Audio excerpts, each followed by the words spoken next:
Welcome to the Ph.D. podcast project from the Yale's Graduate School of Arts and Sciences. In each episode, we interview graduate students in different programs at Yale to learn about the exciting work being done at the frontiers of research. We will dive into the motivations behind their work and how it may impact our lives and those of future generations. I am Michael Bond, a sixth-year Ph.D. student in pharmacology. Today, we will be talking to Laura Phillips, Yale Ph.D. 2020, who is a GSAS Alumni Fellow at the Medical Historical Library from May 2020 to 2021. We will be discussing the online exhibition she curated about the history of astrology for the Medical Historical Library here at Yale. Welcome to the podcast, Laura. Thanks for joining us. Thanks for having me. I'm glad to be here. Before we jump into the exhibition, tell us a little bit about your field of expertise and what you researched here at Yale as a graduate student.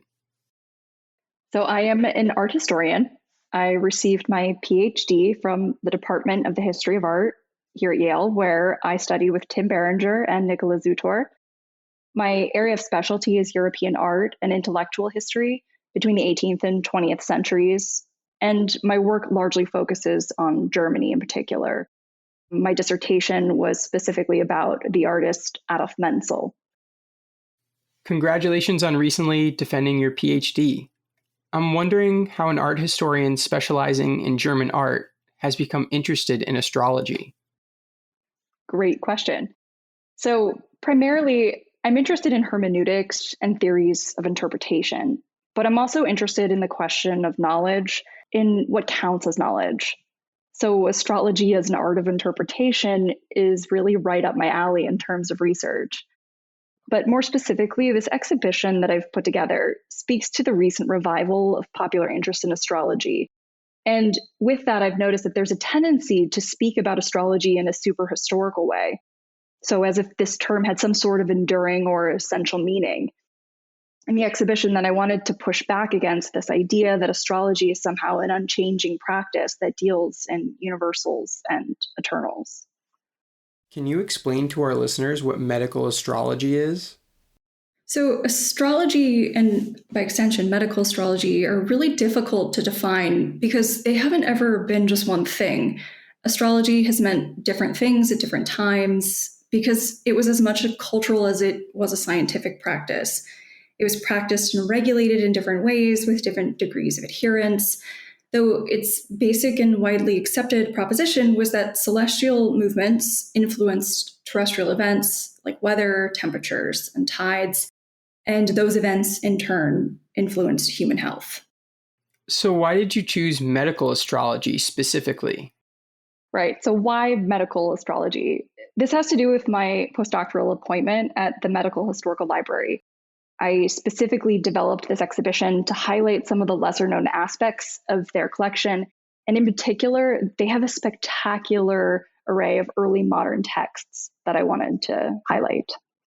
That's great that you were able to use this collection. Since you were a fellow at the Medical Historical Library, did all of the items in the exhibit come from this archive? Most of them did, yes. The exhibition features nearly 200 images from this archive. And many of these are also from the Harvey Cushing collection in particular. In certain places, I supplemented these images with objects from the Beinecke Rare Book and Manuscript Library, the Yale Center for British Art, and the Yale Peabody Museum of Natural History. Overall, I wanted to make available the historically rich, visually alluring medical astrological imagery archived at the Medical Historical Library. And with this in mind, I provided high-resolution images for each entry in the exhibition, all of which are available to download.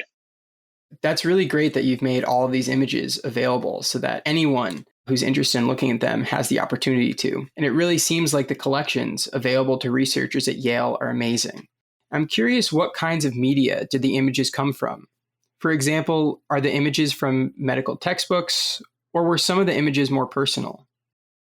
So I brought in images from a variety of sources. Some of these include medical manuscripts, astronomical treatises, wall calendars, ephemerides, planet books, and almanacs.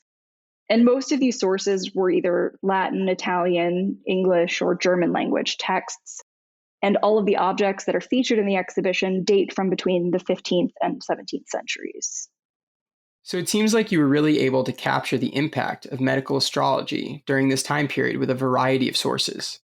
Can you describe for us what it was like on a day-to-day basis to curate this collection? Sure. I mean, research is never a linear process and it always takes longer than you think it will. So sometimes you find materials easily, and other times it takes longer to uncover something spectacular. But overall, I spent about 2 full months in the researching phase. I would go to the Medical Historical Library archive several times a week and pour through volume after volume after volume to find a selection of images that I've put online. Actually, I ended up collecting far more images than I've put online, about 3 times as many. And many of these images were previously unpublished and are now available for the first time. That's great that you've been able to make this collection publicly available. All of your hard work certainly paid off, and it's amazing that your collection is showcasing some of these important images for the very first time. How do you think these rediscovered images and the work as a whole applies to medicine and science today? So I think first and foremost, it speaks to Harvey Cushing as a book collector and medical historian. He compiled a truly spectacular collection of medical manuscripts, and several of these are featured in the exhibition. Second, I think the exhibition addresses the ways in which we think of science today and raises several questions about it. For example, what counts as knowledge, or what belongs inside and outside of science, or what are the limits between rationality and irrationality.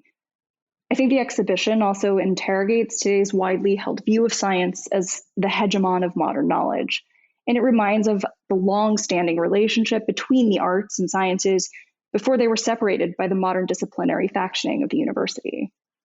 That's a really interesting viewpoint, and one that I think is important because the arts have been an important part of my life as a scientist. However, because of this divide, I haven't really had the opportunity to take humanities classes during graduate school. Yeah, humanistic fields like languages, literatures, art, and history are often considered entertainments and not seen as taking part in the serious topics of science. I feel like they're often downplayed with phrases like, it's not rocket science or it's not brain surgery. But this exhibition revisits a moment when the sciences and the arts went hand in hand, and when the pursuit of knowledge was common to both of them. This is a really important relationship that is important today, especially as schools are thinking about cutting arts programs and focusing more on science classes and things like that. Do you have a favorite image or set of images from the collection that address this issue of science versus humanities? Absolutely. So, one of my favorite images in the exhibition is a printer's proof, or a provisional mock up of a page from a book called the Astronomicum Caesarium, which translates to the Caesars or Emperor's Astronomy. The book itself dates from 1540 and was written by Peter Apian for the Holy Roman Emperor Charles V. Apian's text is a remarkable document. It transforms complex mathematics into graphics and makes the mapping, timing, and reading of the heavens accessible to educated, non-specialist readers, but with a scholarly veneer, because it is written in Latin. The page in question was preserved in the back of the volume that is at the Medical Historical Library and features a partially printed, partially hand-colored lunar calculator, which did not make it into the final publication. And to the best of my knowledge, this object has not previously been photographed and is the only one in existence. It is now available for researchers to access online, and it is also emblematic of my goal with this project to make scarce materials available for everyone to see. In this day and age of scholarly articles being behind paywalls, this goal of making it so that everyone has access to the great research being done here at Yale and elsewhere is really important. On that note, effectively communicating science is an important topic, and the image you just described addresses that. What else do you want people to take away from the collection at the end of the day? So I absolutely had the paywall in mind when I was putting this exhibition together. And as I mentioned before, the aim of the project is really about accessibility. And I guess there are many ways to think about accessibility. There are the basic issues of proximity, like getting to Yale or even accessing an archive in a pandemic. But then there are also issues like language, iconography, and in particular, the exhibition features complex images that are not self-evident and attempts to make them understandable. One of my favorite aspects of the exhibition is actually the bibliography, because it directs readers to sources that are freely available online so that anyone and everyone can continue researching on their own if they have an interest. That's great. Really promoting open source science is something that I definitely think is really important. As we near the end of our interview, can you share with our listeners what's the most interesting thing you have learned about medical astrology while curating this exhibit? One of the most interesting things, it's a tough one. I guess I would say that the extent to which astrology was taught at the university level, a common refrain among early modern physicians was that anyone ignorant of astrology was unqualified to be called a physician. But perhaps then equally interesting is the flip side of this statement, which is the extent to which the efficacy and mechanisms of astrology, as well as its use in medicine, were debated among intellectuals at the time. And then I guess for me as an art historian, in particular, the way astral knowledge was visualized, really fascinating, because it was not only visually alluring, this material, but it's also really conceptually demanding. And it also presumes a significant interdisciplinary learning. It is really interesting that at one point in time, to be considered a good physician, you had to be well-versed in astrology. I don't know how many doctors you could say that about today. Probably not many. Thank you very much for talking with us about your fascinating exhibition today. But before I let you go, what's next for you? There's been a sort of scattershot approach to this material. Some of the images that are in the exhibition are well known, others are not. And what I'm interested in doing next is try to build a subfield that bridges the histories of art and science and tells a broader story about celestial imagery across the board beyond, the medical astrology topic. I'm actually working on a second book project that is stemming from this material, and hopefully we'll be able to share this with you all soon.